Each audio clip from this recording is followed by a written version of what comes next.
The water came over the banks sometime in the black hours after midnight, and by the time the gray light crawled across Cottonwood Flat, the lower corral had become a churning brown lake.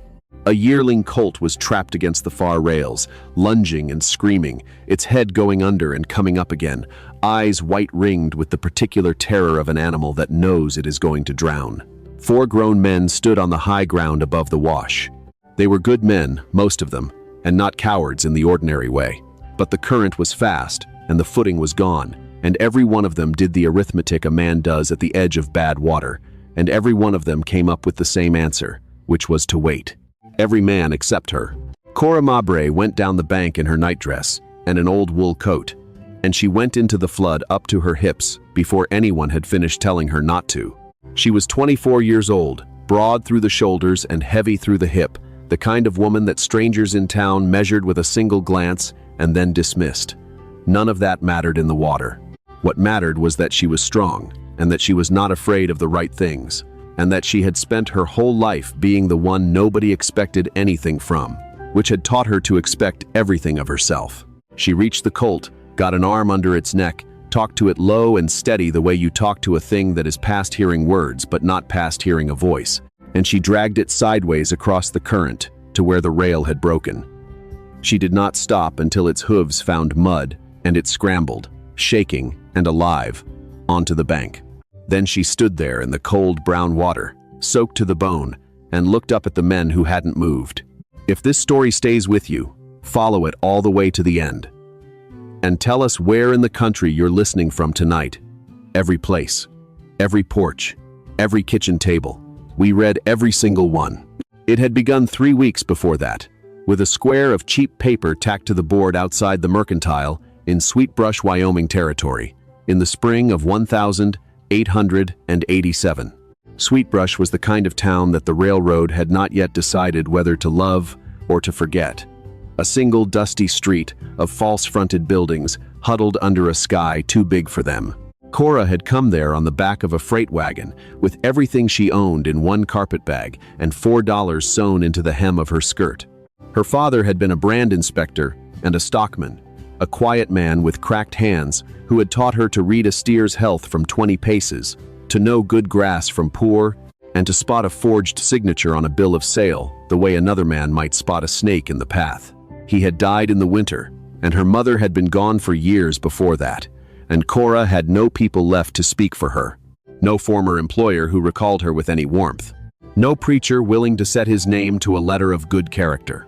So when she read the notice on the board, it was the last line that stopped her cold. It called for a woman to keep house and cook, and tend the preserving, and lend a hand with livestock at the Renner place out on Cottonwood Flat. Room and board. Wages monthly.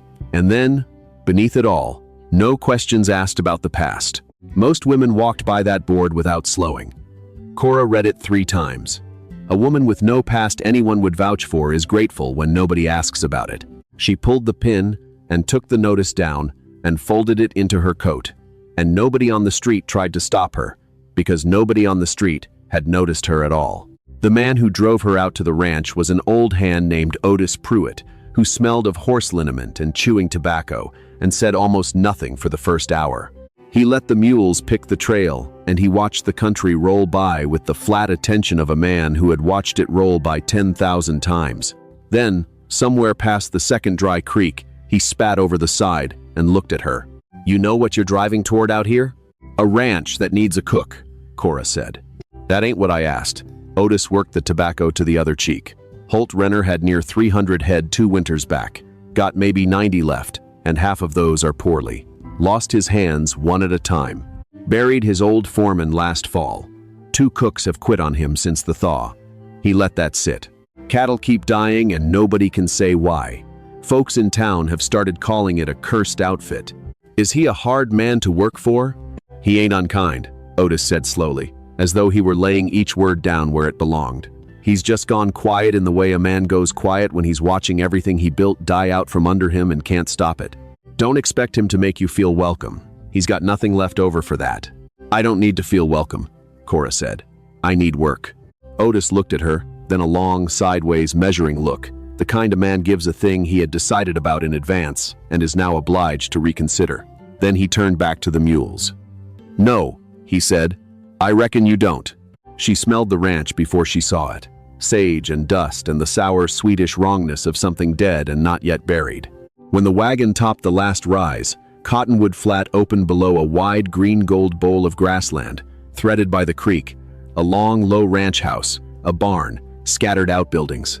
And out on the near pasture, 3 brown shapes lay swollen and still in the grass, and 2 men stood over them with shovels they had not yet started using.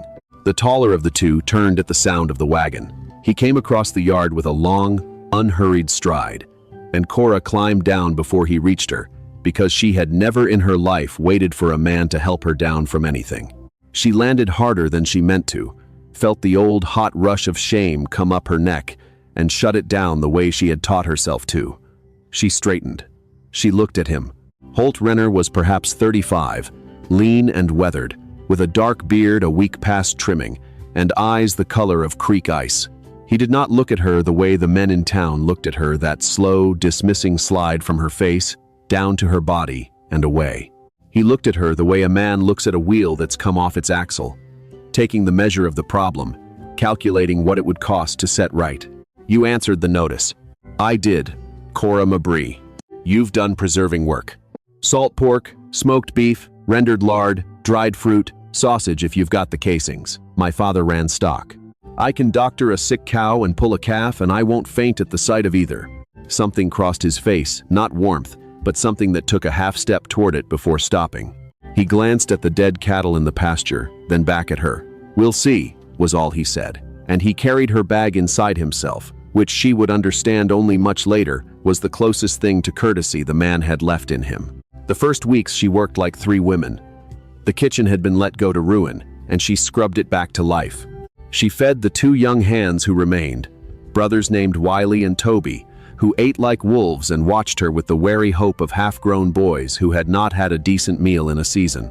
She fed the foreman who had not quit, a stone-faced man named Cy Mercer, who said perhaps 4 words a day, and watched her with a different kind of attention, the watchfulness of a man who has learned that new people on a dying ranch usually have a reason. And she watched the cattle die. It was Cy who took her out the first time. On the morning a 4th animal went down. The cow lay on her side in the grass, legs stiff, lips drawn back, and Cora knelt in the dirt beside her and did what her father had taught her. She looked at the gums. She smelled the breath. She pressed the swollen belly and watched the way the muscles had locked. The men around her saw a dead cow and a curse. Cora saw something else. "This animal was poisoned," she said. Cy went very still. Holt, who had come up behind them without a sound, said, "We thought larkspur. The high meadows are full of it this time of year. Larkspur kills, but not like this." Cora stood, wiping her hands on her apron, and her mind was already moving in the quiet, hidden way her father had drilled into her running and sorting and never showing it on her face. Larkspur is quick, and it twists the muscles, yes, but these animals are dying slow over days, and they're all dying near the same ground. She looked across the pasture toward a low rise where a salt lick sat weathering in the open. Where do they water? Where do they take salt? That afternoon she walked the whole near pasture on foot, heavy-footed and methodical, and she found it. The salt lick by the rise had been worked over. Someone had bored into the soft block and packed the hollow with a gray-white powder and smooth salt back over the top. She did not touch it with her bare hands.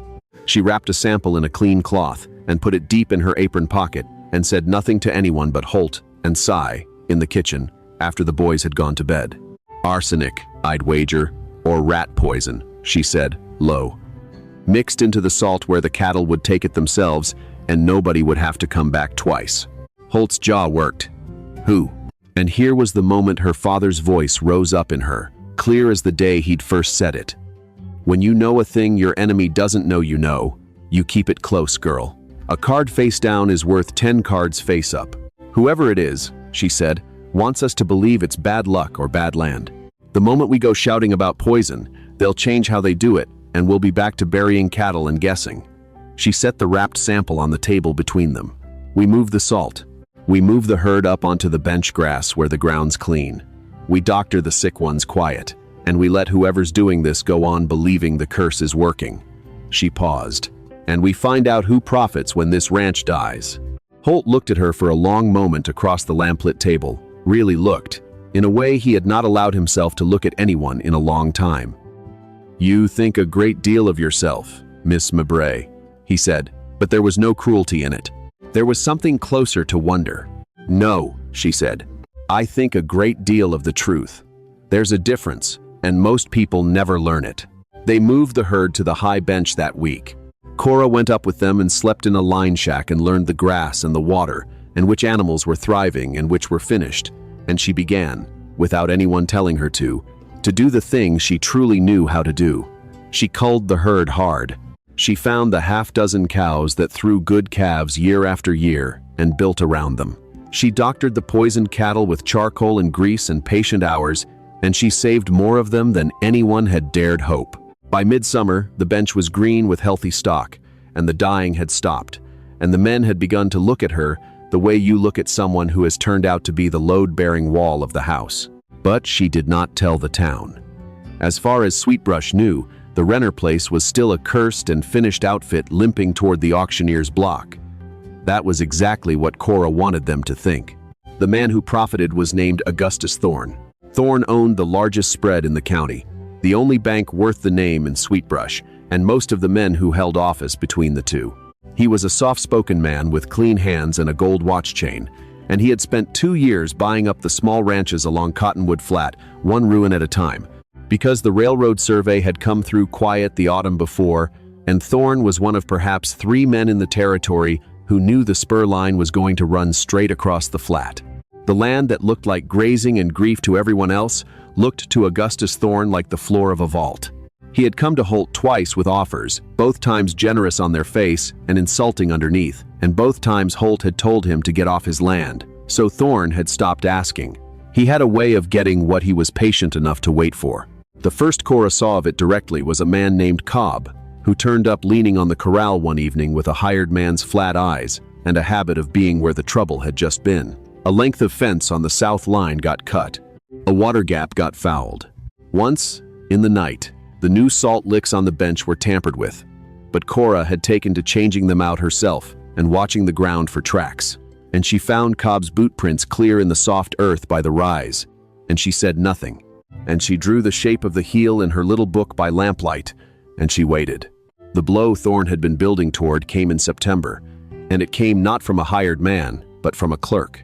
A spare, dust-colored man named Pell rode out from the bank in Sweetbrush with a leather folio and a letter of authority, and he stood in the Renner yard and read aloud, in the dry voice of a man reading other men's cruelty for wages, that the mortgage note held against the Renner place by the Sweetbrush Cattlemen's Bank was in default, and that the bank, meaning Augustus Thorne, intended to foreclose, and that Holt Renner had 30 days to satisfy the debt in full or surrender the land. Holt went white, then very still. "I never took a mortgage from that bank," he said. "I never borrowed a dollar from Thorne in my life. My father paid this land off before I was grown.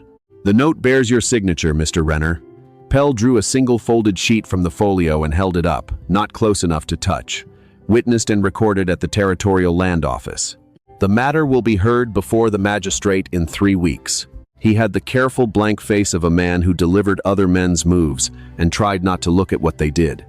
He did not quite manage it. For just a moment his eyes flicked to Holt's stricken face, and then away.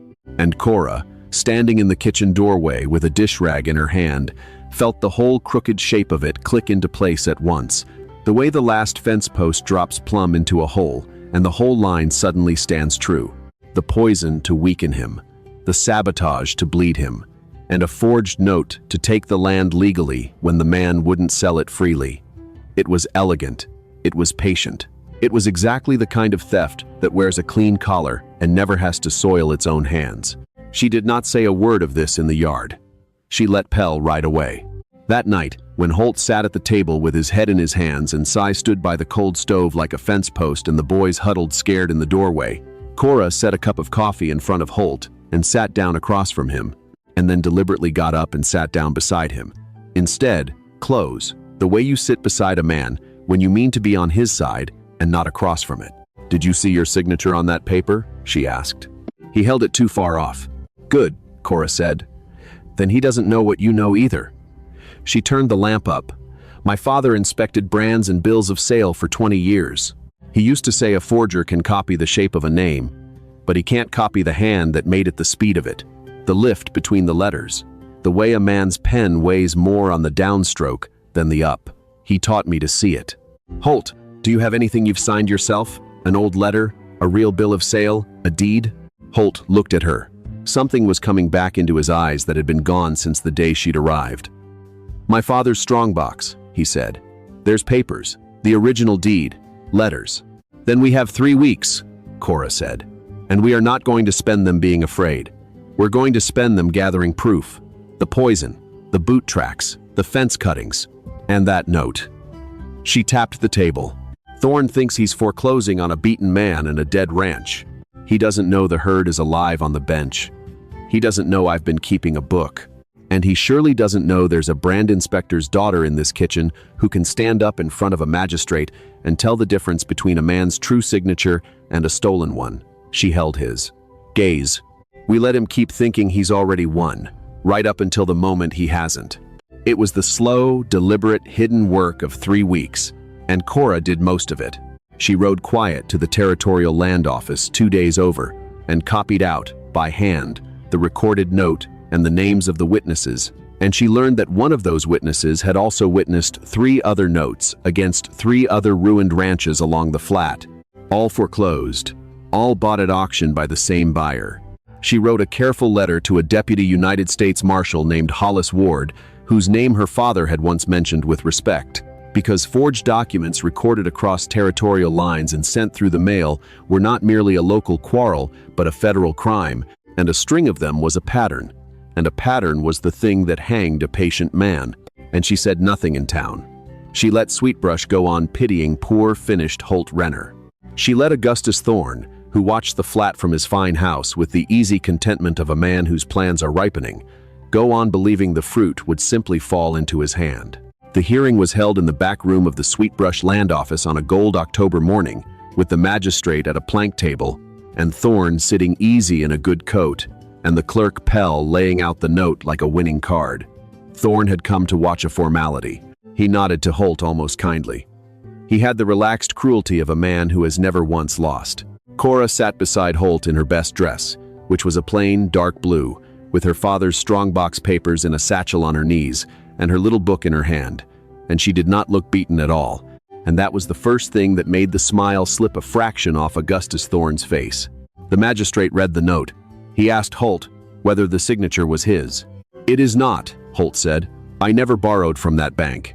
He would say so, naturally, Thorne murmured, with the debt due. And then Cora rose, heavy and unhurried, and asked the magistrate's leave to speak, and the room turned to look at her with the exact expression she had worn the whole of her life like a second skin, the look that said, "And what could you possibly have to say?" She had grown so used to that look that it no longer touched her. It only steadied her. She laid Holt's true signatures on the table beside the forged note, the deed, the old letters, a bill of sale, and she walked the magistrate through it the way her father had walked her through it 100 times. The lift of the pen between the letters, the weight on the downstroke that the forger had reversed, the little hitch in the capital that a man makes without thinking, and a copyist never thinks to make. She talked for the better part of an hour, in a voice that never rose and never shook, and she did not look once at Augustus Thorne, and the not looking was its own kind of judgment. Then she set down the poison wrapped in its cloth, and the sketch of Cobb's booth heel, and the copied record from the land office, and the names of the witnesses who had somehow witnessed the ruin of every ranch along the flat. And she said, plainly, into the dead quiet room, that a man who wished to own the floor of a railroad before anyone else knew the railroad was coming might find it cheaper to poison a herd and forge a note than to pay an honest price to men who would not sell. She had timed it, the way her father had taught her to time the laying down of a card. The back door opened on the last of her words, and a square-built man in a long coat with a deputy marshal's star and 3 more folios under his arm came in out of the October light, and Hollis Ward said, in the voice of a man who had ridden a long way to say it, that he had been looking into a string of foreclosures across 2 counties for the better part of a year, and that he would be very glad of the documents the young lady had been kind enough to gather. Augustus Thorne did not shout. Men like Thorne never do. He simply went the gray color of his own ambition, and the easy smile drained out of his clean face, and for one moment, before the marshal's hand came to rest on his shoulder, his eyes found Cora Mabray's across the room. The heavy young woman he had never once thought worth a second glance, and what was in them was not anger. It was the pure, helpless astonishment of a man being beaten at his own game by the one player he had not even bothered to count. It came apart fast after that, the way these things do once the first thread is pulled. Cobb was found and, faced with a hangman's worth of charges, told everything he knew to keep a noose off his own neck. Pell, who had never had the stomach for it, gave evidence willingly.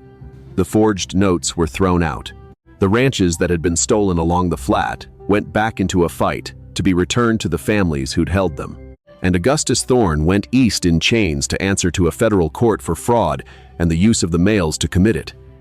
And the railroad spur, when it finally came 2 years later, ran across land owned by the people who had refused to be driven off it. The Renner place lived.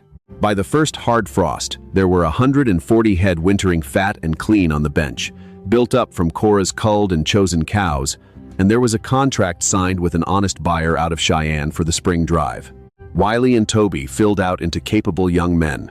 Cy Mercer said, on the day the contract came, a full sentence of his own free will, which was, knew she'd do it, and then looked embarrassed at having used so many words. And on a cold blue evening at the end of October, after the supper things were cleared and the boys were abed and Cy had drifted off to the barn the way he did, Holt Renner stood with Cora on the porch and looked out at the dark country that was still his. My father told me once, he said, that you can't tell what a place is worth by walking it in good weather. You only find out what it's worth and what the people on it are worth when the water rises in the night and the barn's coming down around your ears. He turned to look at her. I spent my whole life thinking I knew the measure of folks at a glance. Then a woman the whole county wrote off walked into my yard and turned out to be the strongest thing on this ranch. The strongest thing in this valley. He paused, and the words came hard, because they always had for him. A person's worth was never in how they're built, Cora. It's in what they do when everything's going wrong. You taught me that, and I'm ashamed it took me this long to learn it. Cora looked out at the dark, a long moment, because there was a thing rising up behind her breastbone that she had spent a great many years learning not to feel, on the theory that it was safer not to want what you'd never be given. My father used to say something like that, she said softly. He'd have liked you. How do you know? Because you argue with me, she said, and almost smiled. He always said the only people worth keeping are the ones who'll tell you to your face when you're wrong. Then you'd best stay, Holt said. Because I expect to be wrong a great deal, and I'd as soon hear it from you. He reached out one careful, deliberate motion, the only kind he ever made, and he tucked a loose strand of dark hair behind her ear and let his hand rest a moment against her cheek. Stay, Cora. Not as the cook, as the reason this place is still standing. As the reason I'm still standing. And then, because she had spent her whole life waiting for someone to say the rest of it out loud and never once leave it to be guessed at, he said it. I love you. I should have said it in July. I'm saying it now. She put her hand over his, and she kissed him, there on the cold porch under the enormous Wyoming sky. And it was not implied, and it was not hinted, and there was nothing left for anyone to wonder about. When they drew apart, the land lay quiet around them, not the quiet of a place dying, but the deep, settled quiet of a place that has been given back to the people who belong on it. Somewhere out on the bench, the cattle moved in the dark, healthy and many. The creek ran clean in its banks. And Cora Mabray, who had come to Cottonwood Flat with one carpet bag and $4 in her hem and not a single soul to vouch for her, stood in the circle of a good man's arm, on land that had chosen her as surely as she had chosen it, and understood, with a certainty that went all the way to the bone, that she had finally arrived at the one place in the wide world she had been walking toward her whole life, and that she was never going to leave it again. Cora never got to choose how the world saw her at first glance, but she got to choose what she did when the water rose in the dark, and that turned out to be the only measure that ever mattered. So, when someone underestimates you, don't waste your strength arguing. Just keep showing up, keep doing the good hard work quietly, and let the truth speak for itself. A small note for you. This story was created and fictionalized by AI to bring you a little entertainment, while also carrying a heartfelt reminder that a person's true worth is measured by their character and what they do, never by how they look.